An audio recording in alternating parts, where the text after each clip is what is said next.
मौत सबको आनी है, हुए नामवर बेनिशा कैसे कैसे, जमी खा गई नौजवान कैसे कैसे। वो जो 6 बीघे भाइयों की लेके मरा है, कोई उसका तस्करा करने के लिए तैयार नहीं। वो जो पूरी जिंदगी गरीबों को सताता रहा है, कोई उसका जिक्र करने के लिए तैयार नहीं। हद तो तब हो जाती है जब मरने वाला भी पापी है, गवाही देने वाला भी पापी है, और कहता मैंने रात उसे जन्नत में टहलते देखा है। तूने जन्नत देख ली, उसे जन्नत में देख लिया। अमल क्या था? कहा कुत्तों को पानी पिलाते थे। मैंने कहा गैरत कर, जो गरीबों की रोटियां छीनता रहा, अगर कुत्तों को पानी पिलाया तो क्या करके चला गया है? खुदा का वास्ता दे के कहता हूं, अगर रब ने नेक बनाया है तब भी डरना है। रब ने हमें अगर झूठ दे रखी है, हम गुनाह पे गुनाह कर रखे हैं, तब भी जरी नहीं होना है। सबक सीखो बरेली के इमाम से, आवाज दे के कहते हैं मेरे अमाल का बदला तो जहन्नम ही था, मैं तो जाता मुझे सरकार ने जाने ना। क्या बात है, जिंदाबाद भाई जिंदाबाद, बहुत अच्छा है मुफ्ती साहब, क्या बात है। डरे, खौफ पैदा करें अल्लाह का। बनी इसराइल में ना एक मुस्तजाबु दावत बंदा, और ऐसा मकबूल बंदा था अल्लाह का कि वो चलता तो बादल उसके ऊपर साया करते थे। क्या करते थे? बादल साया करते थे।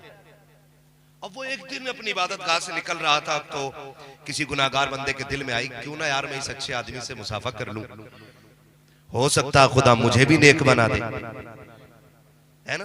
और ये सोच के उसने हाथ बढ़ाए ना गुनाहगार बंदे ने, तो उसने अपने हाथ पीछे कर लिए। उसने कहा मैं तेरे जैसे पापी से मुसाफा करूं? तू जानता नहीं मैं अल्लाह का कितना नेक बंदा हूं कि बादल मेरे ऊपर साया करता है, तू देखता नहीं? जैसे इतना कह के उसने हाथ पीछे किए ना, उस गुनाहगार की आंख में आंसू आ गए। उसने रो के आसमान की तरफ देखा, कहा मालिक मुजरिम तो तेरा हूं ना, फिर ये दुनिया जलील क्यों कर रही है? हिसाब तो तुझे लेना है ना, फिर इससे मुझे जलील करा रहा है? मालिक मानता हूं मैं तेरा गुनाहगार हूं, मैं तेरा मुजरिम हूं, मगर हूं तो तेरा बंदा ना। ये कह के वो रोता हुआ चला। जब वापस पलटा तो दुनिया ने देखा कि जो बादल उसके सर पे था, अब वो बादल इसके सर पे आ गया था। सुभान अल्लाह, सुभान। जो इज्जतें उसकी थी, अब खुदा ने इसकी बना दी थी। ये इज्जतें इसको दे दी खुदा ने। तो रब बड़ा करीम है, बड़ा करीम है, कभी किसी को हल्का ना जानिएगा। माफ कीजिएगा, ये 7 लोग बैठे हुए हैं।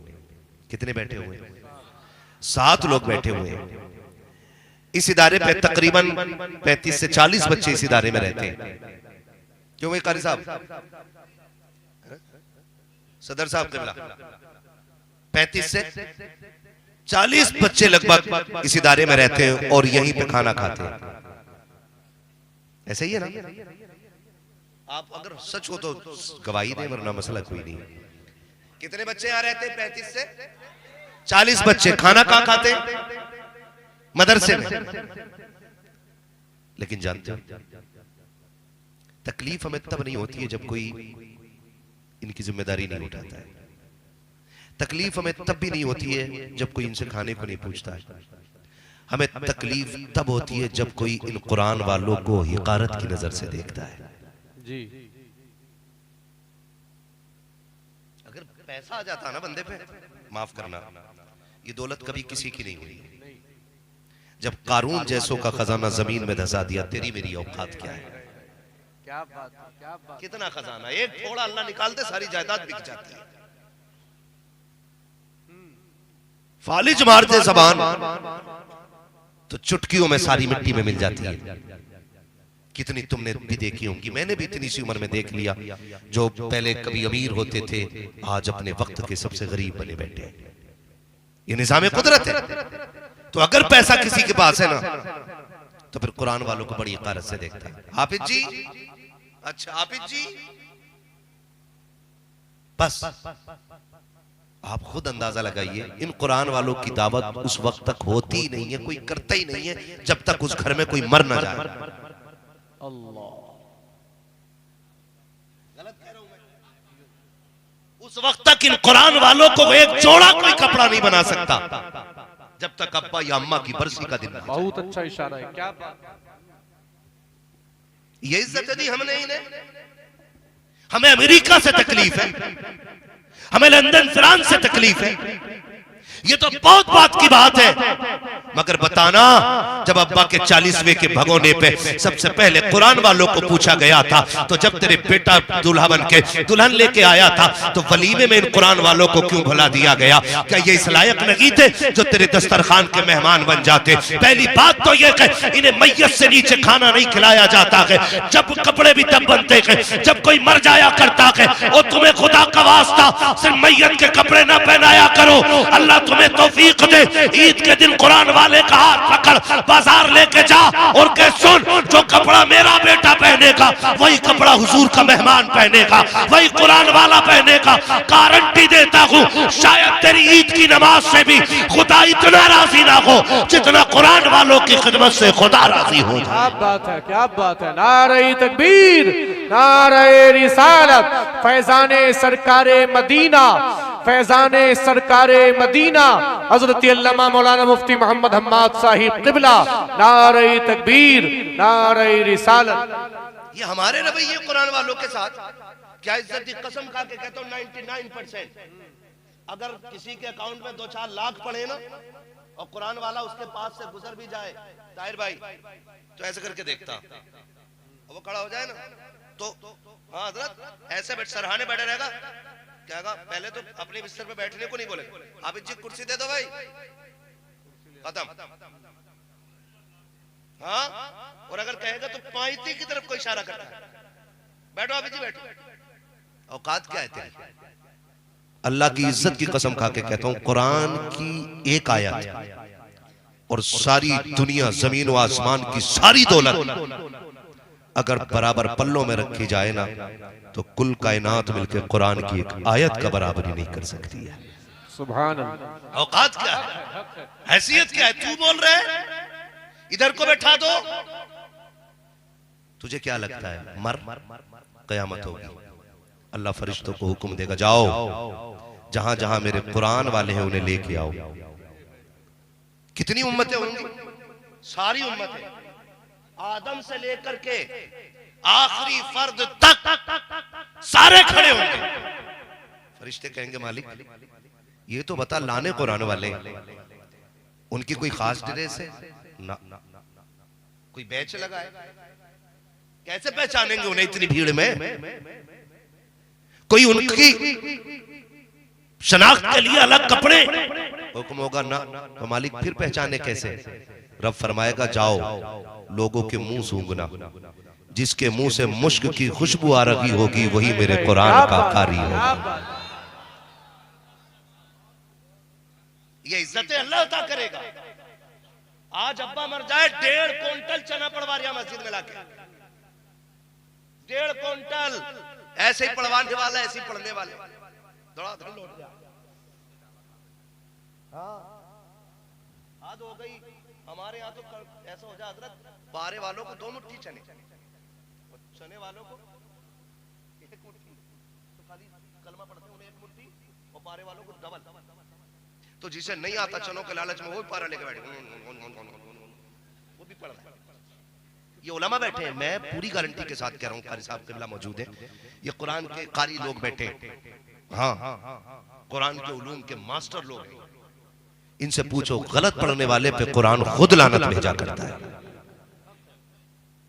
गलत कुरान पढ़ने वाले पे कुरान खुद लानत भेजा करता है। ये जो बारे पढ़ रहे हैं 2 मुट्ठी लालच में, ये बख्शवा लेंगे। ये मुट्ठी भर चने हाथ में लेके कहते हैं आलू कितना हुआ तेरा, और चने भी बराबर के बराबर। पन्ने लौट रहा, कह रहा गन्ना कट गया कि नहीं? हाँ पैसे मिल गए तुम्हारे? कह रहे आप पारा पड़ता हुआ अखिलेश की सरकार अच्छी थी, फलाने की सरकार अच्छी थी, दिमाग ये बख्शवाएंगे।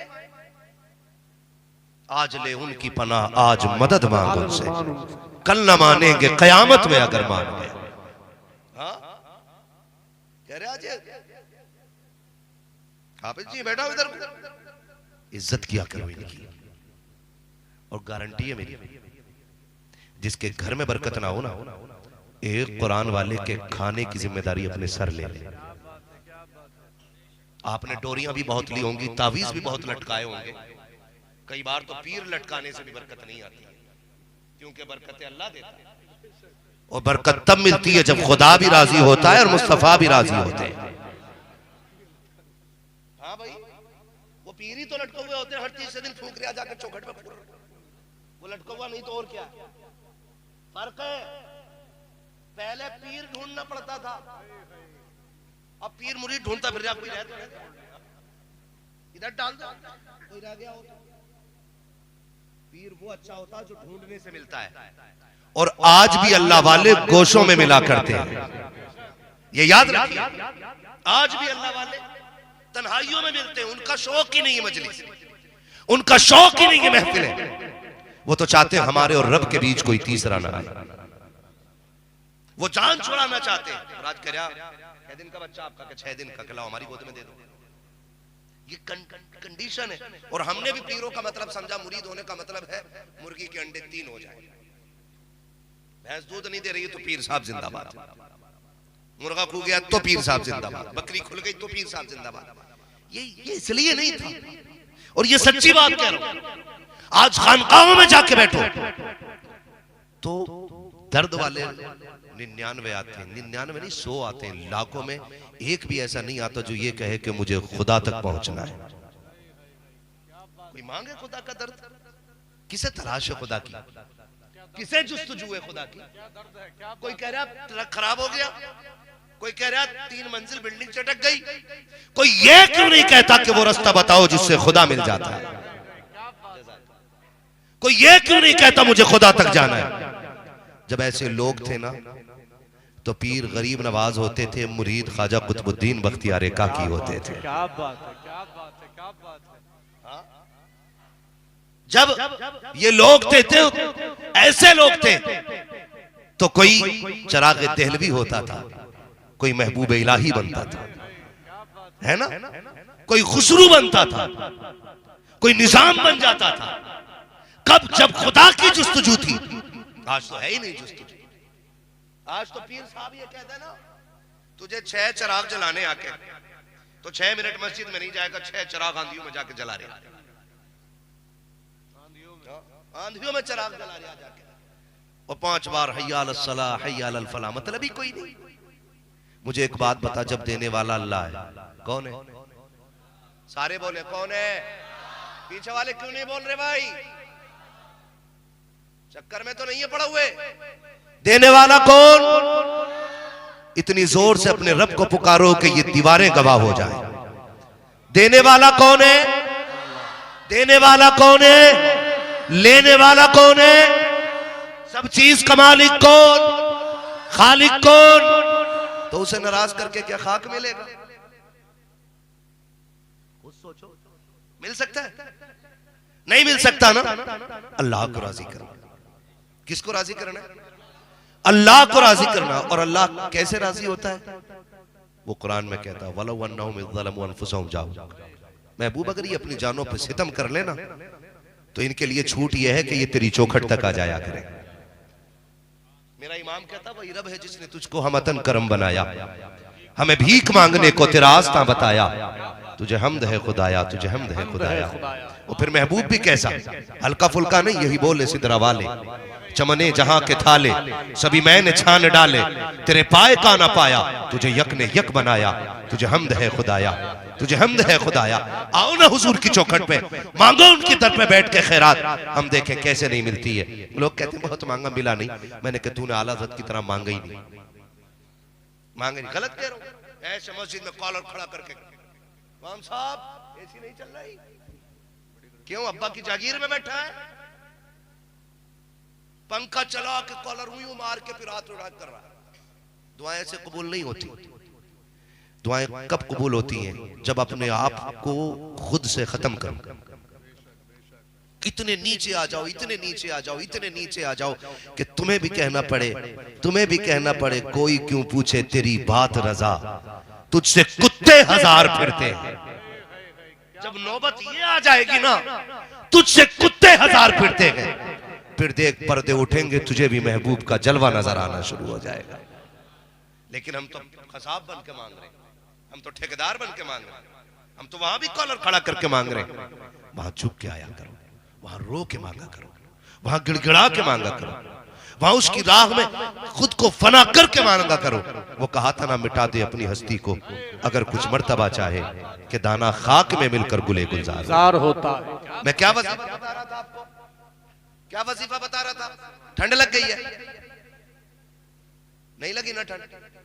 तो वजीफा मैं ये बता रहा था, जिसके घर में बरकत ना हो वो एक कुरान वाले के खाने की जिम्मेदारी उठा ले। गारंटी है मेरी, 101% अपने रब की रहमत पर भरोसा करके कह रहा हूं। लेकिन शर्त है, खाना इज्जत से खिलाइए।